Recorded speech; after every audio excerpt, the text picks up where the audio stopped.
Your Washington Nationals had a hell of a win yesterday in comeback, dramatic fashion, but this series overall was such a frustrating one that we have to talk about what this Nationals team cannot do moving forward. You are Locked On Nationals, your daily Washington Nationals podcast, part of the Locked On Podcast Network, your team every day.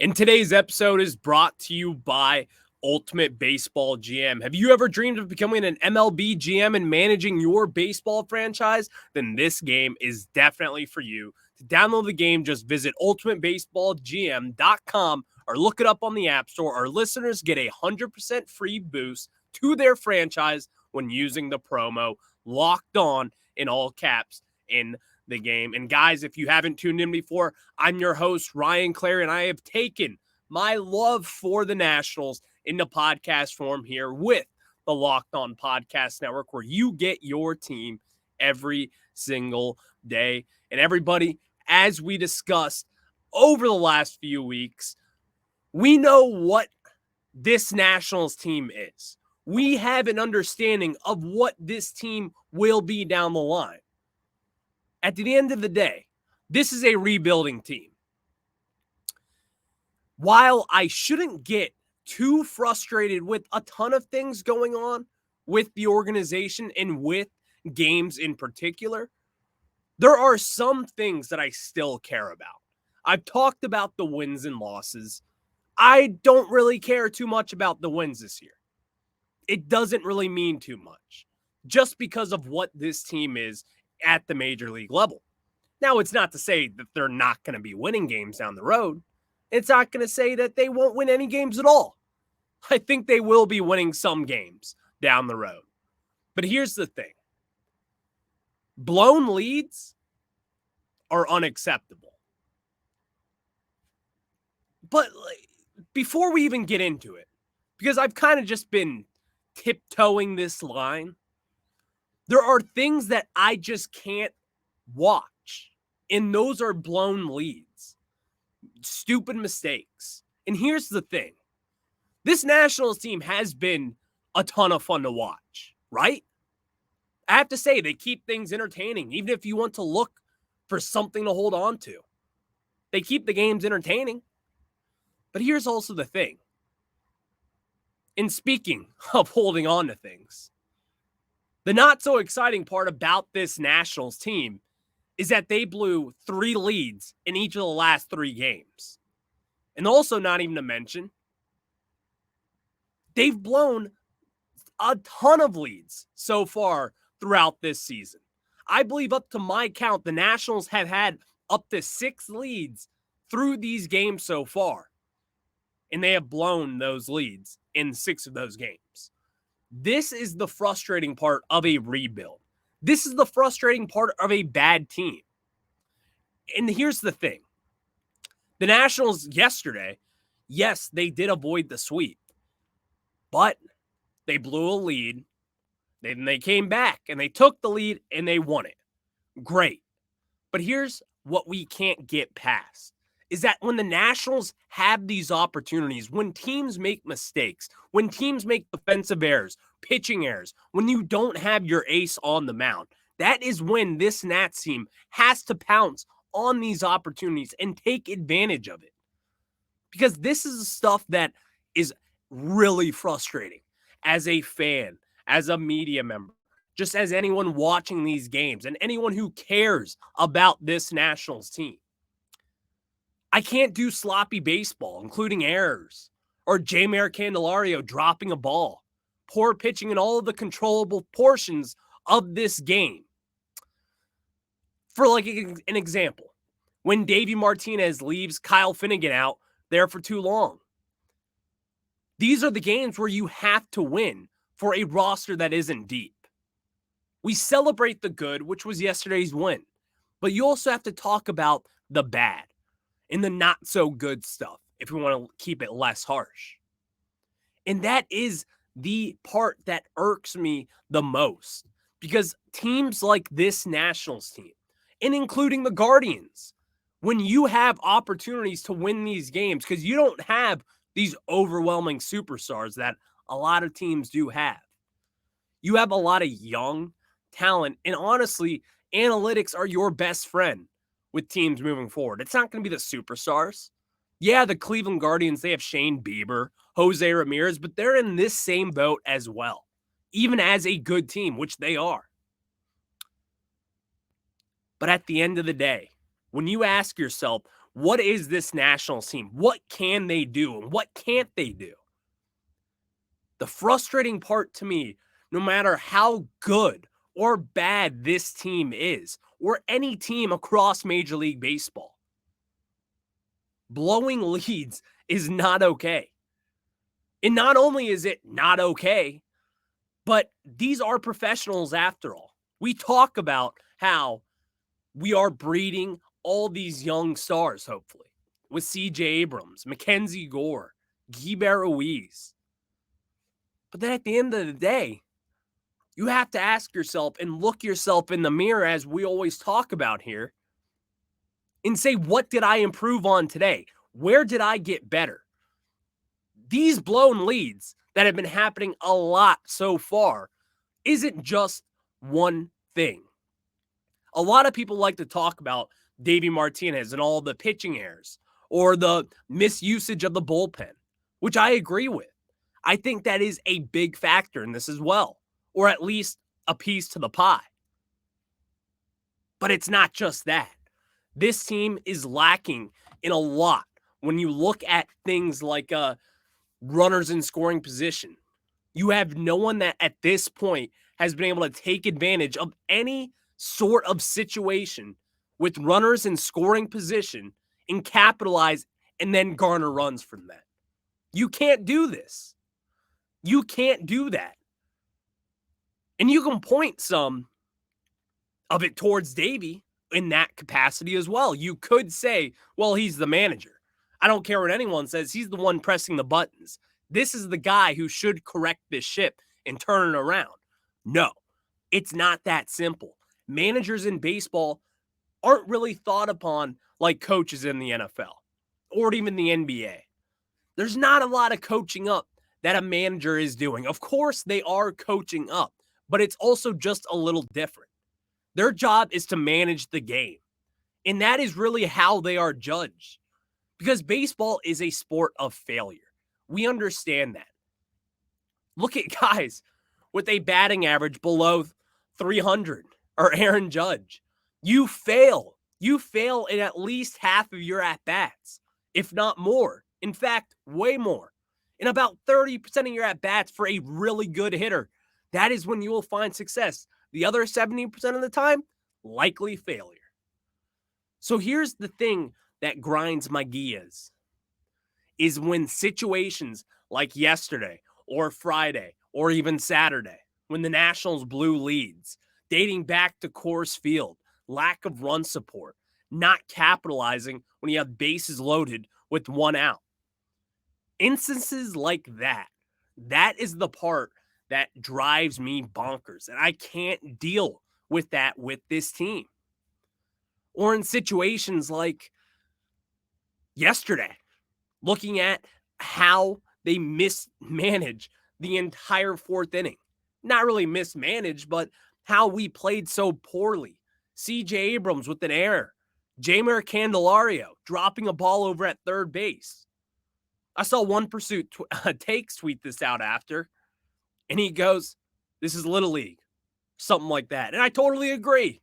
That is Little League. This is stuff that is not acceptable. We will take the good for when it is good. But when there's bad, we also have to talk about the bad and how can they correct it. And in this instance, there's no real correction. You are blowing leads. The only correction that I could say is play a little bit better defense. Use a better pitcher.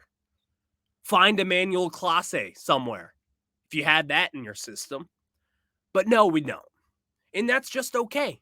It's fine for a rebuilding team, but at the end of the day, It's the blown leads. It's the wins that are handed to you that you do not take advantage of.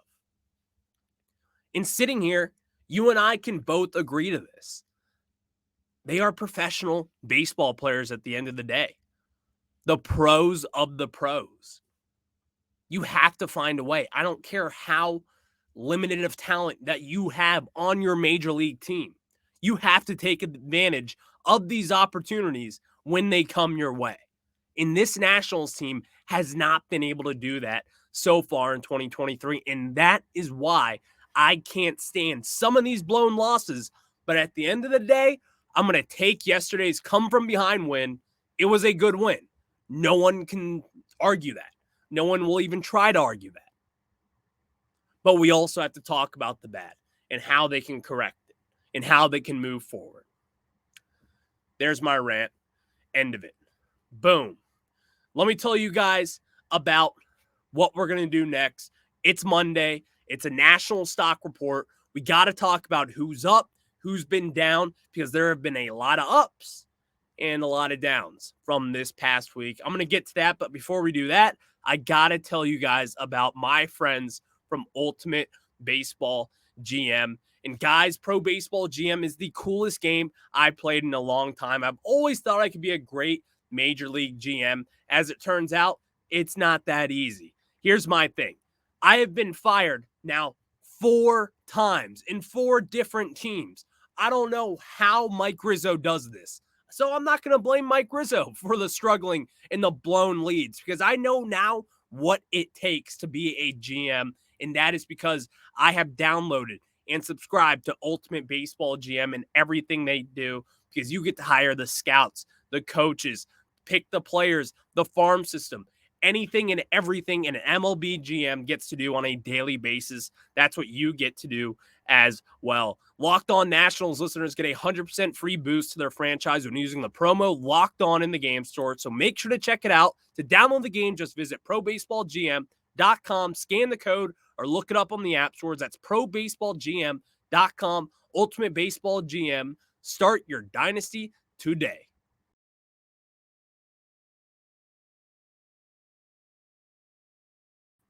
And now we get into a Washington Nationals stock report, as there were a lot of ups and there were a lot of downs, as we do know. But now we're going to start with a stock up for Jeimer Candelario. And here's my thing. We talked about his defense the other day and how it's been surprisingly well.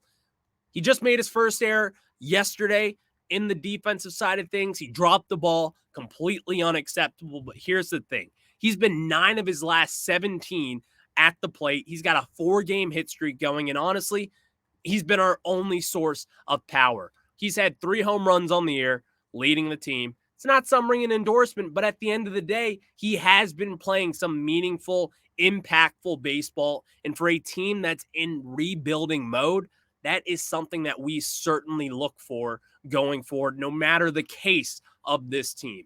Jeimer Candelario, you, my friend, have surprised me and a lot of Nationals fans, because I talked about it a lot. I was not too high on you, my friend. But here's the thing. You have been proving me wrong so far. I will take my loss and move on. So that's a stock up for Jeimer Candelario. Now we got a stock down for Mr. Victor Robles. Victor Robles, here's my thing. You started off the season very hot. You and I, we acknowledge this. We know what you can do in the defensive side of things. Check mark. Don't have to worry about that. But here's the thing. At the plate, we need production. We need a lot of production from you, especially this season. If the Nationals want to have any sort of success, Victor Robles has to hit the ball, and he has won for his last 15 in his last 15 plate appearances. Guys, and his one hit was a bunt. Do we really count that? Here's my thing. Victor Robles, he had an awesome approach coming up for the first half of the week, I guess you could say. I was going to say the first half of the season. We're only 2 weeks in. My God. So, Victor Robles, you need to find that approach that you had in that core series. And again, I don't really have too high of expectations. I didn't think what he was doing was sustainable, but 1 for 15 with a bunt being that one hit is never good. It's not good for anyone. It's not good for Shohei Ohtani. It's not good for Barry Bonds. It's not good for Aaron Judge, and it won't be good if you're Victor Robles. So that is why he got a stock down. That was a lot of words. Stock up for Kyle Finnegan. Here's my thing with Finnegan.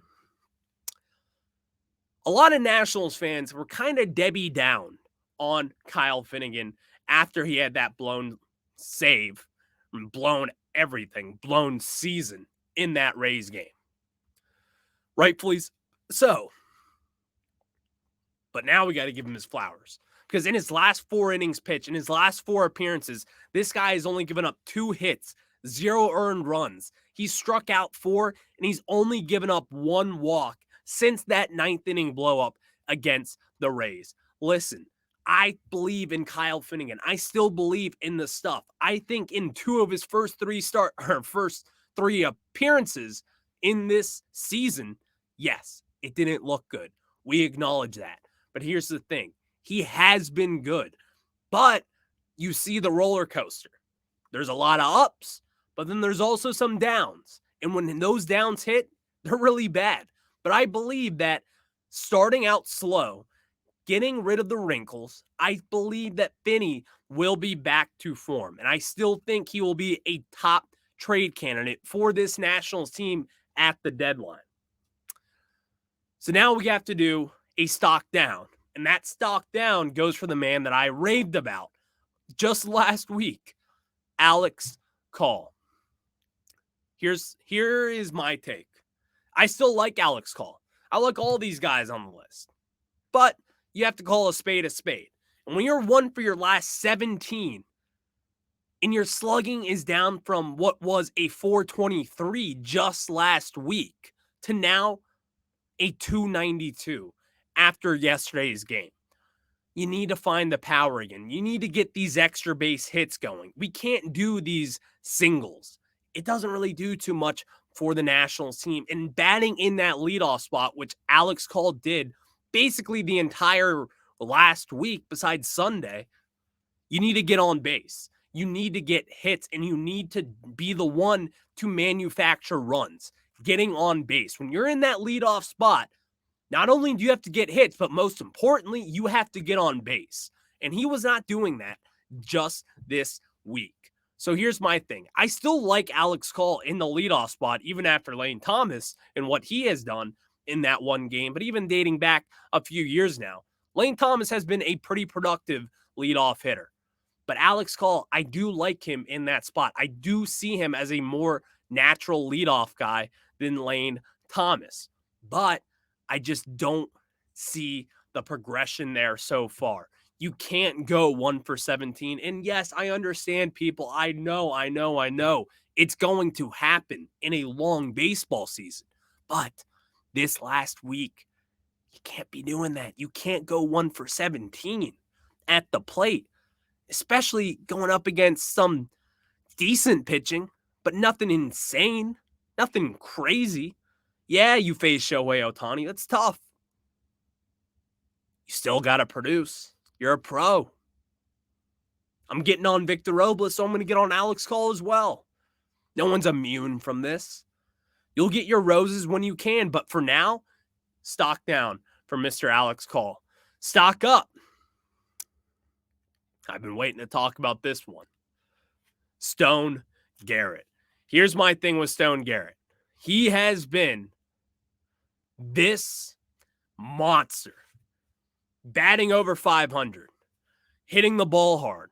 Exit velos touching 110 to 112. Stone Garrett's legit. And I know I don't have too much time left in this segment coming up for it. But now, it's time to go a little bit of a full length here on Stone Garrett and what he can provide for this Nationals team and what he can't provide. Here's my take on it. Stone Garrett, damn, he's been impressive. That is what I'm going to say for now. I'm going to talk to you guys about Stone Garrett and what I truly think about him and what he can be for this Washington Nationals squad in 2023.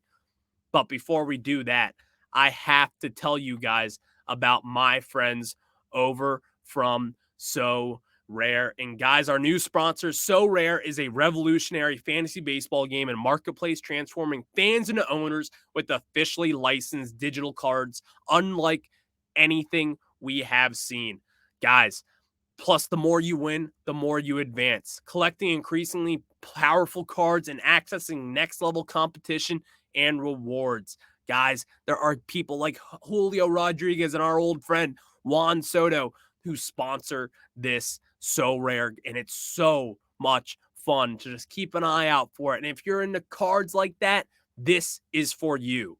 Guys, head to sorare.com/lockedon. That's spelled SORARE.com to draft your team of free player cards, set your lineup, and start competing today to win epic rewards. Again, that's sorare.com/lockedon to start playing today.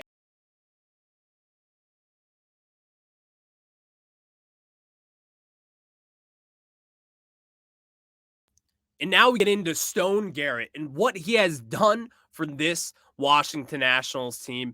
And I'll say it again, Stone Garrett has been an absolute stud. When we talked about him in spring training, I was kind of like, it's fine that he's not making the major league roster on day one. Because let's be honest, is he really ready? I don't really know. And is he going to be a good quality outfielder for this Nats team? I don't really know. You, sir, Stone Garrett, right there. You have caught my attention. You have caught Nationals fans' attention. And most importantly, you have caught Davey Martinez's attention. We benched Alex Call for Stone Garrett to be put in left field.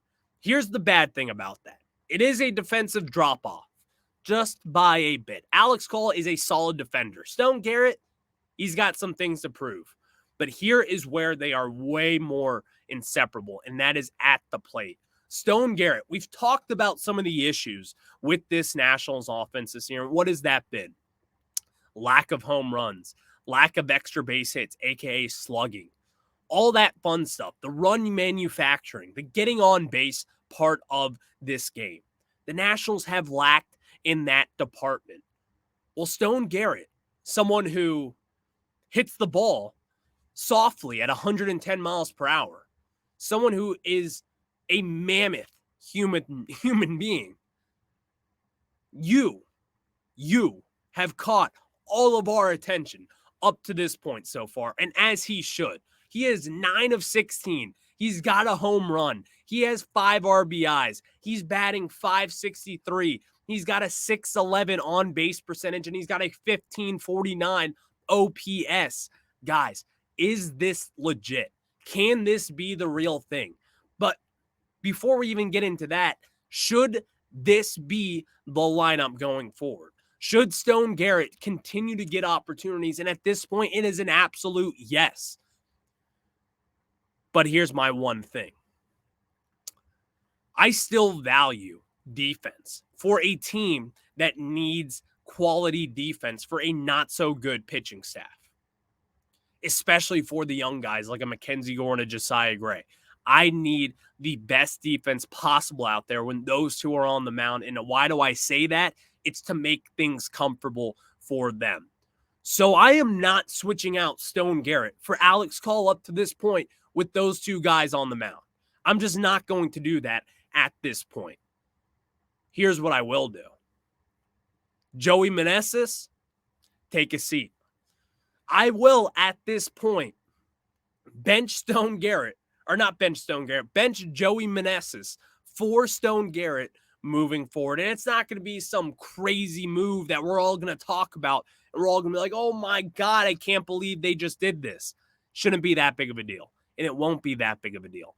But Stone Garrett's production at this point, you can't leave this guy out of the lineup. If you want to move Alex Call out of left field to the bench, that's fine. I can deal with that. But what I want to see is the best defense possible out there when you have those two key starting pitchers in the game. It is important for this Nationals team to take advantage of opportunities like we talked about in that first segment. You need to win the games that you have to win, meaning the games that are given to you, the games that you have leads in, the games that you have scored early in and have gotten ahead early. You need to win those games. Stone Garrett will help you win those games, obviously with the power, with the ability to get on base and the ability to hit for average at this point too. Hell, he's a 5-tool player at this point. But it's finding the holes in the lineup to where, can we do it this way? Can you bench Joey Meneses at this point? And it's not some benching for a lack of play. It's a benching because the guy behind him is red damn hot, and that is Stone Garrett. How can you leave this guy out of the lineup anymore? You got the Beltway series coming up these next 2 games starting on Tuesday and Wednesday. Stone Garrett better be in that lineup. In fact, I believe he will be, because I don't know how you can leave him out at this point. The fact that he hasn't been in the lineup consistently at any point since the core series is out of this world insane. But I don't think we have to expect that anymore. At this point, what Stone Garrett has done has earned him a position to at least start the next 2 games, if not more.